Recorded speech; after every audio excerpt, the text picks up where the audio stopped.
Apakah Anda memiliki rekening di bank yang tak pernah digunakan untuk bertransaksi dalam jangka waktu lama? Jika iya, maka bisa saja rekening menganggur Anda dibekukan oleh Pusat Pelaporan dan Analisis Transaksi Keuangan atau PPATK. PPATK menyebut menghentikan sementara rekening menganggur atau dorman untuk melindungi nasabah. Tapi rekening dorman itu adalah rekening yang tidak aktif dalam waktu tertentu. Dan PPATK melihat waktu ke waktu itu tren rekening dorman itu cukup masif ya. Dan juga cukup masif digunakan untuk tindak kejahatan.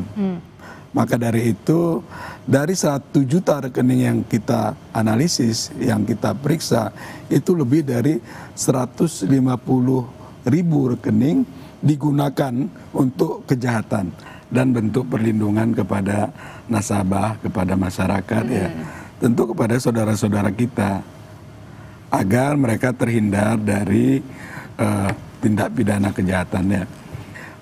Karena fakta di lapangan itu banyak sekali ya, saudara-saudara kita itu pemilik sah rekening, tapi rekeningnya digunakan untuk kejahatan. Lalu ketika ada proses hukum, dia yang bolak-balik dipanggil oleh penyidik. Kan berapa banyak effort yang dia keluarkan, waktu, tenaga, uang gitu kan. Data PPATK bilang ada 140.000 lebih rekening dorman yang membuka celah digunakan untuk kejahatan.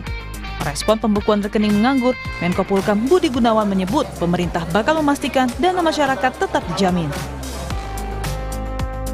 Kemenko Polhukam akan berkoordinasi dengan PPATK dan stakeholder terkait untuk menjaga dan melindungi masyarakat atas dana yang dimiliki dan simpan di perbankan, kata Budi Gunawan dalam siaran persnya.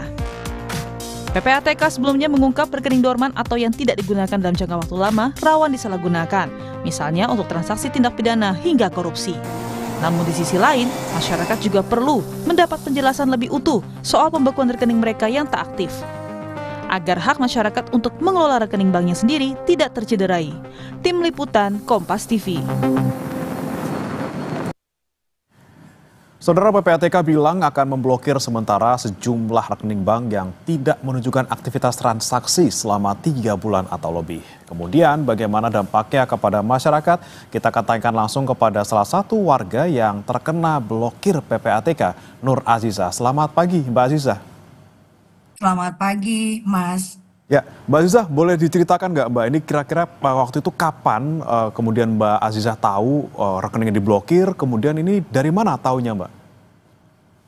Ya, saya sebagai nasabah salah satu bank, terus pada hari Rabu, tepatnya tanggal 16 Juli, jam setengah 12 siang tuh saya dapat transferan BSU tahap 4. Nah, sorenya jam 5-an gitu, malah dapat email dari akun nama banknya, lalu newsletter yang memberitahukan kalau rekening saya itu telah dilakukan penghentian sementara. Di email itu tuh di bawah surat pemberitahuan itu tuh bahkan disertakan form bisa klik di sini.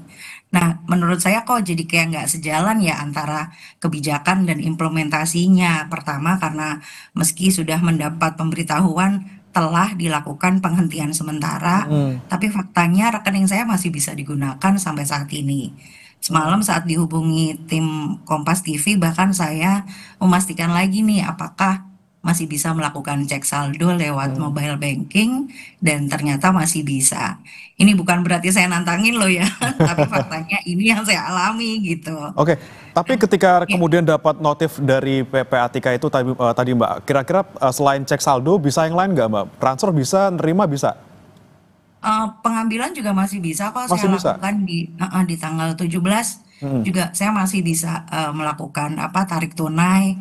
Nah, yang saya khawatirkan sih sebenarnya ada form di bawah surat pemberitahuan ya yang sepertinya justru mengarahkan saya untuk klik di sana. Nah, ini nih saya tuh sempat curiga di awalnya, wah jangan-jangan ini phishing, karena kan kok diarahkan untuk klik satu form yang saya nggak tahu itu form apa. Makanya begitu baca surat pemberitahuan itu saya langsung membuangnya ke Trustback ya, dan akhirnya saya melakukan aktivitas untuk cek lagi di mobile bankingnya dan ternyata masih bisa kok dilakukan.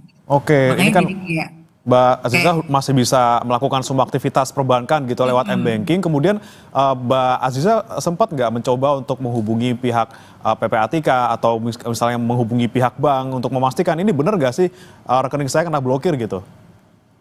Belum sih sampai hari ini saya belum memastikan karena ternyata tarik tunai pun kan saya masih bisa. Jadi Mm-mm. ya saya belum, saya rasa saya belum perlu untuk melakukan pengecekan ke bank. Oke, tapi Mbak Aziza kalau kita trace back ke belakang gitu ya, sebenarnya ini rekeningnya Mbak Aziza ini adalah rekening yang utama atau rekening secondary gitu Mbak?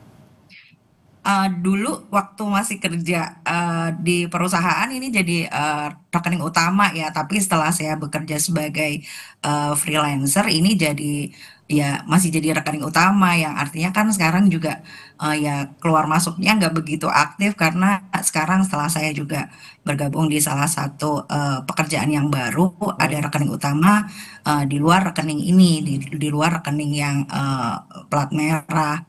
Jadi ini akhirnya jadi secondary sih. Nah, Hmm. sebenarnya udah ya hampir 2 tahun lah, cuman kan keluar masuknya juga ya kalau ada job-joban aja sih. Oh, kira-kira Yang berapa rutin. lama frekuensinya ketika ada transaksi di rekening Mbak yang secondary ini? Apa misalnya bisa dipastikan setiap bulan ada atau 3 bulan sekali gitu Mbak? Nggak mungkin setiap bulan sih. Hmm. Ya kalau ada kerjaan kayak bisa sekitar terakhir, tapi sebelum saya dapat surat pemberitahuan itu, saya masih ada pekerjaan sebulan sebelumnya malah. Oke, sebulan sebelumnya ada pekerjaan dan Hmm. ada rekening, ada mutasi masuk gitu ya? Betul, betul. Ada mutasi masuk ke rekening saya. Oke, tapi pernah nggak Mbak Aziza, rekening itu kemudian tidak ada aktivitas sama sekali di jangka waktu lebih dari 3 bulan? Ada, pernah. Itu dan ini sebelum Iya. ada pengumuman ataupun kebijakan soal pembekuan rekening ini ya Mbak ya? Mm-mm. Sebelum adanya ini justru sempat sih 3 bulanan nggak aktif gitu. Terus terakhir itu ya yang sebulan sebelum ada pemberitahuan. Itu Oke. terakhir ada rekening, ada mutasi masuk, terus ditambah pas di hari yang samanya ada BSO juga masuk. Jadi kan ada dua apa transaksi masuk di kurun kurang lebih dari 1 bulan. Oke, nah ini Mbak Aziza kan sebenarnya kalau untuk sehari-harinya tidak terdampak dengan adanya notifikasi tadi yang sebenarnya rekening Anda tidak diblokir gitu ya karena masih bisa transaksi. Tapi Mbak Aziza rencana mau melakukan sesuatu nggak? Misalnya tadi yang saya bilang sebelumnya akan datang ke bank atau mungkin menghubungi pihak PPATK ataupun mungkin mengirimkan email gitu ya terkait dengan ini sebenarnya lagi-lagi rekening saya tuh kenapa sih? Apakah nggak khawatir Mbak kalau kemudian sudah ada notifikasi ini kemungkinan beneran keblokir gitu? Hmm, Mungkin ya yang nanti bisa saya lakukan, mungkin saya akan coba cek dulu ya ke bank ya, apakah benar-benar rekening ini sudah terblokir. Nah, Hmm. tapi yang saya mau tanyakan sebenarnya yang apa kebijakan ini tuh yang menggelisahkan buat ibu mertua ya. Jadi kan Hmm. karena orang sudah tua, lalu begitu mendapat kabar seperti ini kan jadi dia bingung sementara rekening dia tuh aktivitasnya ya hanya mutasi dari transferan anak-anaknya gitu kan, Hmm. transaksinya justru ya masuk dari anak-anaknya yang juga nggak tentu setiap bulan sekali. Nah, apakah ini juga akan terblokir juga? Ya, nanti mungkin sih bisa dilakukan pengecekan ke bank juga sih. Oke, terakhir Mbak Ziza, mungkin menurut Anda seperti apa nih ketika Anda mendengar adanya kebijakan ini dan Anda menerima notifikasi, menurut Anda seperti apa kebijakan pemerintah ini dan harapan ke depannya seperti apa Mbak? Iya, kalau menurut saya sih jadi kayak nggak sejalan aja sih antara kebijakan dan implementasinya. Pertama karena di surat pemberitahuan kan dikatakan sudah telah dilakukan penghentian sementara. Tapi faktanya rekening itu juga masih bisa saya gunakan kan sampai saat ini. Lalu yang kedua, adanya form yang apa nempel di bawah surat pemberitahuan itu buat ini justru berbahaya sih kalau menurut saya karena lagi-lagi Hmm. kan itu justru mengarahkan orang untuk mengklik yang jangan-jangan itu adalah phishing ya yang jangan-jangan kalau diklik jadi semakin membahayakan si pemilik rekening. Terus Hmm. juga saya justru mau bertanya sih sebenarnya kenapa sih kebijakan ini dilakukan dan mau dikemanakan sih uang milik nasabah yang adalah milik rakyat gitu kan. PPATK kan juga bilang dari 150-an tadi dari video tadi yang diputarkan dari 150-an ribu rekening yang diblokir kan ada nilainya sekitar 428 miliar. Nah, itu uangnya mau dikemanakan?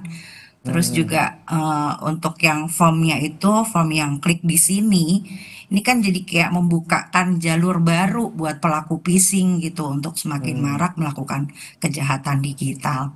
Jadi ya kalau menurut saya sih kaji ulang deh Pak ini kebijakannya karena kan selain juga membingungkan kan juga membahayakan. Masa iya sih mau melindungi tapi justru menyusahkan ya.